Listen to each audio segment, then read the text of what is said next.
Peace and blessings, YouTube family. Hey, listen, wanted to greet each of you. First of all, welcome. Thank you for another edition in the Doctor's Corner. I tell you, family, I am just really blown away with how the universe works, right? We've been talking, we've had this discussion now for, I guess, about a week, actually. I think on yesterday marked one full week that we've had the discussion in terms of self-care for the caregiver, for the caretaker. And so that conversation has just continued to expand, even though there were other topics that I certainly wanted to be able to touch. But every single day, I mentioned this in our last conversation, in terms of each time I think about, introducing something different, either something comes on my desk, something lands on my desk in terms of a report, or something occurs in terms of some sense of a article or whatever. And here we go again. I didn't see this on yesterday. Maybe some of you did. I didn't see yesterday in terms of the presidential candidate Kamala Harris, VP Kamala Harris, in terms of her proposal of this new home care plan. I mean, forgive me if I'm not calling it exactly to what it is, but game changer. Game changer, family. I mean, literally game changer, because as we all have discussed and talked about, the difficulties involved with caring for our family members, right? Part of this whole discussion that we've had in terms of self-care is around the fact of just how heavy it is in terms of the responsibilities that we have, that we carry each and every day, right? We have discussed and talked about being part of that sandwich generation, right? That generation where we're taking care of our children while at the same time taking care of our elders, right? We're that sandwich generation. We've had several days where we've discussed that, and now that's on the mainstream. Now, I'm not saying that this channel has had anything to do with that. What it does for me, though, it basically confirms the necessity of this conversation.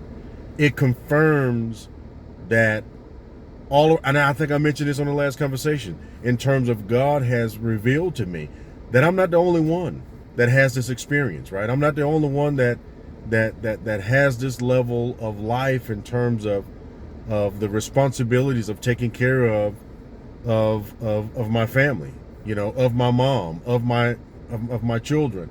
And so with that, this here now, for this conversation to go mainstream, confirms that there are millions of people. I saw an article earlier today, I think it was U.S. News, I want to say it was, that reported 30% of caretakers, 30% are people who have children in the home, meaning they're what?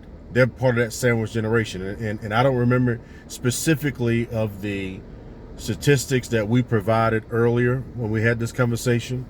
I don't even know if we actually put a number in terms of, I know we put a percentage on the number of us who are actually caregivers or caretakers in the country. We began talking about 14%, but only to find out it's actually much larger than that, because there's actually over 48 million of us. But in regards to what this could mean, right? A couple of conversations ago, I shared with each of you in terms of some of the different programs that are out there that are available to assist people like us, in terms of financial resources, right?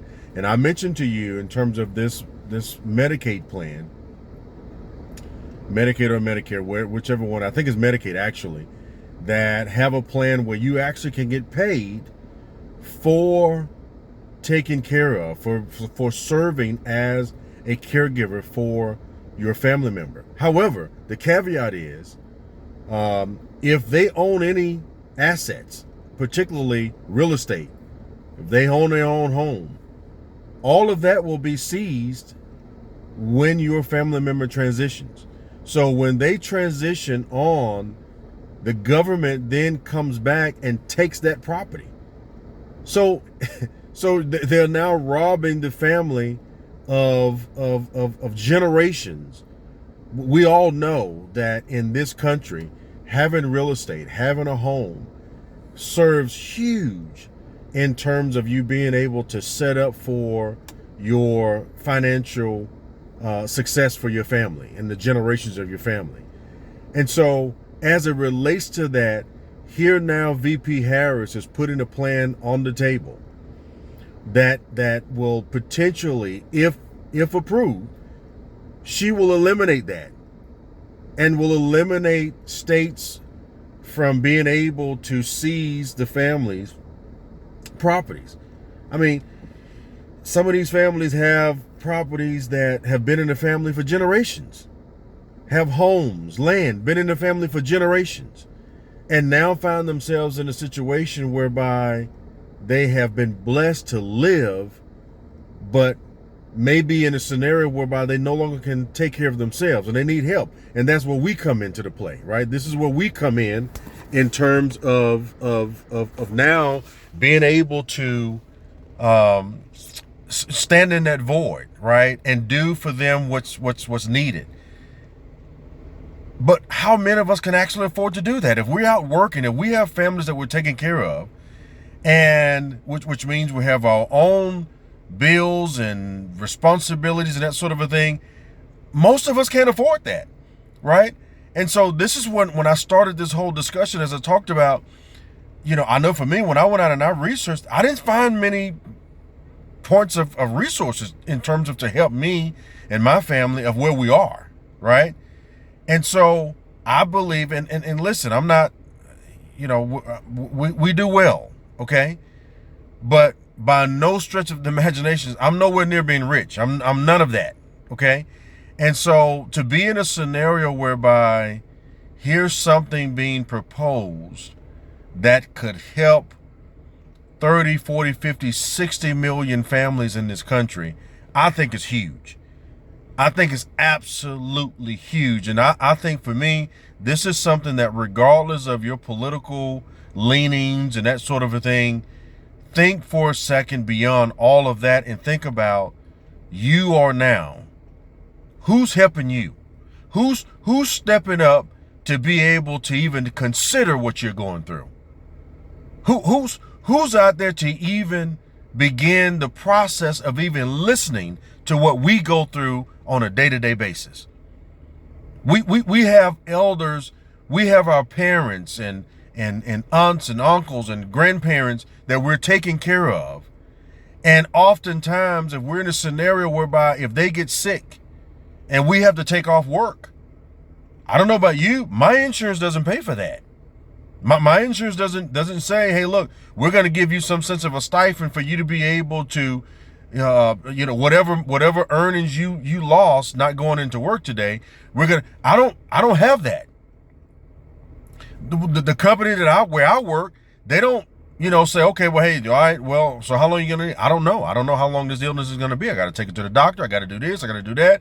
Hey, I may need to be off for 2 weeks.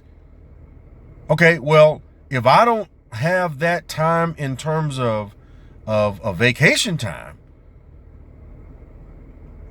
what I have, I can't look at this company and say, well, hey, look, just hold my job for me. It doesn't work that way, particularly when I live in a state and I work in a state that is a state that basically work here is at will, right? There are no unions. There's nothing. So it's a scenario whereby who's willing to even listen to that? How traumatic is that? To be in a scenario whereby you have to make a decision on staying at home to take care of your family member, of your elder, or leaving them in a vicarious situation to come to work, and particularly if you have the type of job that can be done from home. We understand every job can't be done from home, right? We get that. But there are many that can. But who wants to hear that? No one wants to listen to that. And to finally have somebody to at least to at least say, listen, this is an issue. This is an issue affecting millions of lives. This is an issue that we now need to come in and provide some sense of assistance. I don't know about for you, but for me, that's all I wanted for government to do. First of all, get the hell out of my way.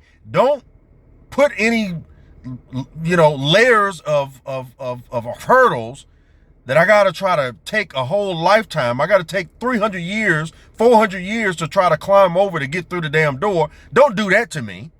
Get out of my way, right? Don't put provisions in place that will endanger me and people who look like me. Don't do that, right? But certainly hear my plight enough to be able to put something on the table that could have a day-to-day impact on me and my family. And listen, and I'm sure even if this went through, I'm sure it would end up being something that, will be based on some kind of a sliding scale or whatever, whereby, if you're making X amount of money, you won't qualify. I understand how everyone may fall into that, right? But here's the deal. Just having that on the table now creates opportunities that currently don't exist, because here's the deal. I have siblings. I have cousins, I have nieces, I have children. They're all not in the position where I may be financially, right? But if this type of a provision went into place, this is now something that could help them, which now, that's why I say game changer, because now you now put options on the table that currently don't exist. So, family, I want to tell you, listen, we are in some very, very serious times right now. This is not a plaything.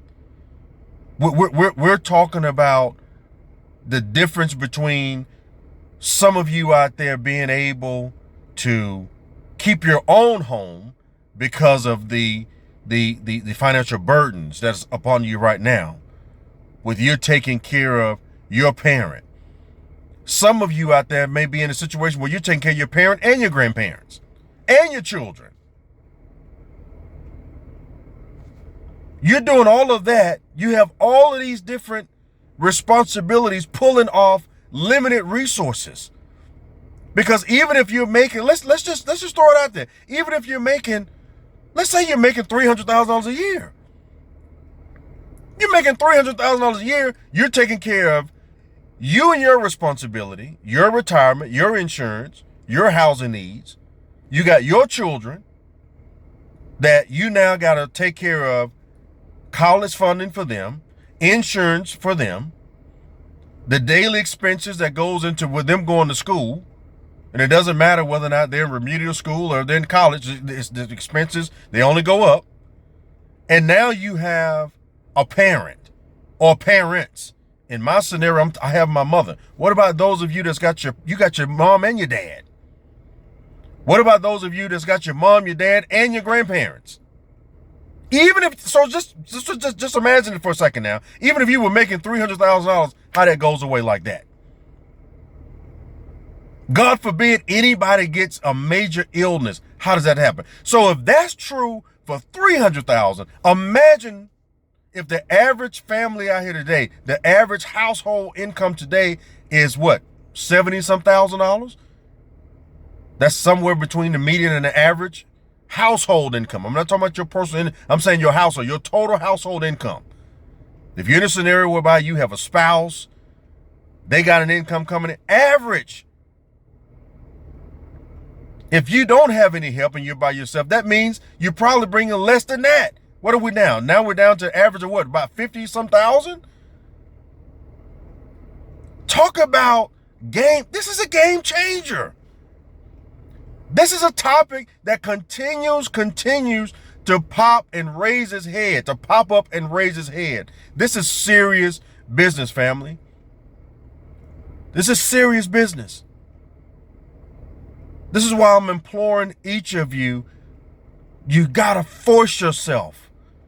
Start this process now of taking care of yourself, to slow down enough to be able to care for you first.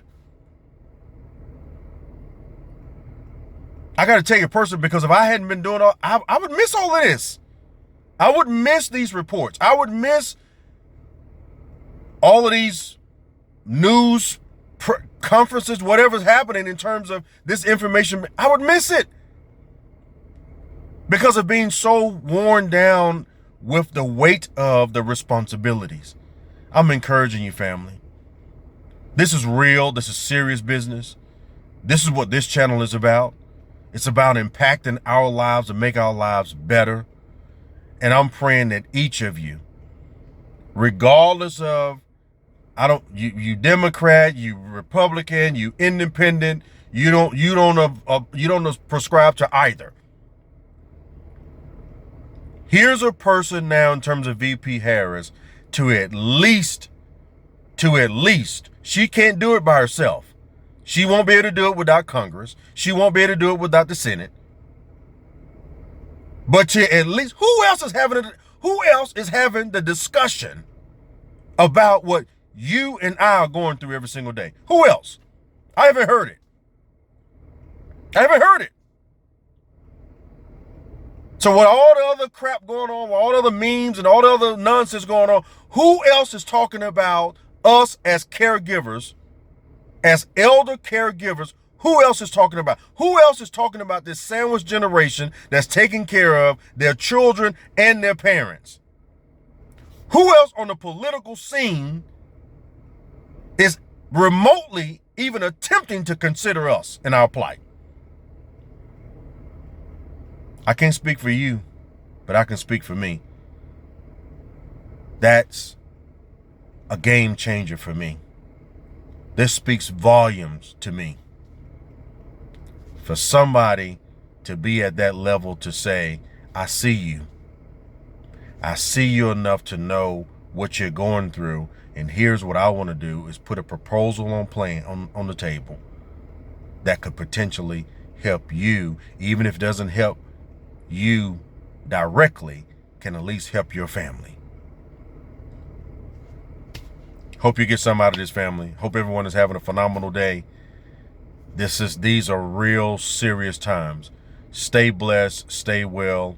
We'll talk again.